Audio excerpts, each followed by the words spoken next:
Andy Reid put it perfectly. If someone else isn't going to do it, he wants to. And what he has done, and he being Patrick Mahomes already in his short time, it's going to be short because that guy's not going anywhere. To see his fight and his competitive nature and his will to win is just remarkable. Oh, it's so fun to watch. And when Patrick Mahomes became the starter in 2018, I had to play against him twice that year. And you knew as soon as he stepped on the field as their quarterback, the success he was having, the 50 touchdowns, the 5,000 yards in his first year starting, you knew, like, my goodness, we might be talking about this guy, one of the greats, at some point.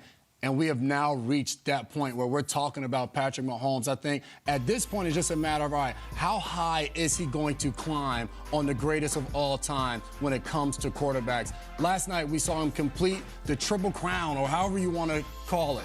Super Bowl champion, Super Bowl MVP, alongside earning the NFL MVP. This guy was incredible. No interceptions last night, had 3 passing touchdowns, and it was the way he willed his team to victory. We watched how he grimaced in pain at the end of that first half when his ankle gets rolled up on. It's just like, my goodness, is Patrick Mahomes going to be okay? And then we watched that 26-yard scamper in the second half, and it was just like, what can this guy not do? The way he wills his team and the belief that he puts inside of them is unbelievable. Patrick Mahomes, top 5 already. It's just a matter in his young career, how high is he going to climb on that list? Will he be able to surpass Tom Brady as the greatest of all time when it's all said and done? Yeah, he's got a few more trophies to hoist before he's with the GOAT. But I think we're going to talk about his legacy for the next couple of months here. But I just want to talk about the performance yesterday and last night.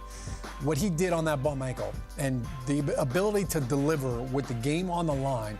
Like, he showed how clutch he is. Like, no moment is ever too big for Patrick Mahomes, and he showed that. But I also think just what we saw last night was his leadership and how that has grown. We know he has the physical tools, the arm and the accuracy and the off-platform throws, but the leadership that he has shown when all of a sudden this offseason, Tyreek Hill is gone. And now it's like, okay, you were tasked with, you've got to find a way to win now without your best receiver. How do you do it? And he kind of reinvented himself. It wasn't like, hey, we're going deep all the time now. I don't have my cheetah. He found a way to do 9, 10, 11-play drives and find ways to attack the middle of the field. It helps when you have Travis Kelce. But I think for Mahomes, we saw a different version of him this season. Yeah. And we certainly saw that last night in the Super Bowl. Mahomes, congratulations. I'm sure that ankle is sore this week, today, this morning as you wake up. But the bottom line is, when they needed a play, he used his legs to make it. And I think that's something that we're going to remember about. Yeah, just put that ankle in the ice bucket that you're holding all your champagne in all week long. Right. It doesn't matter. Just drop it in there.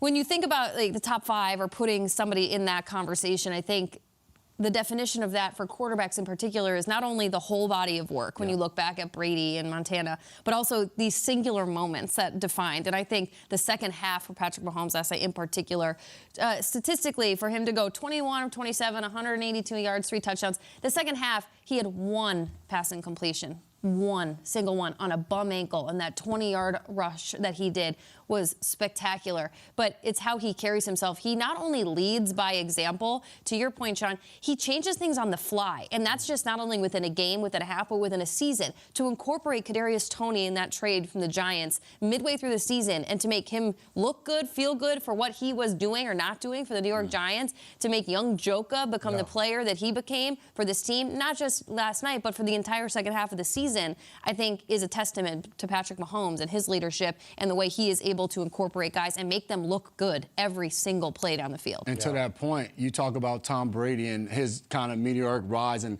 how he made receivers around him so much better. It was about, hey, you can bring a guy over to this organization, and with Tom at quarterback, hey, they can be one of the better receivers in the league. And you look at the Chiefs roster, and we're watching Juju Smith-Schuster, MVS coming over from their teams.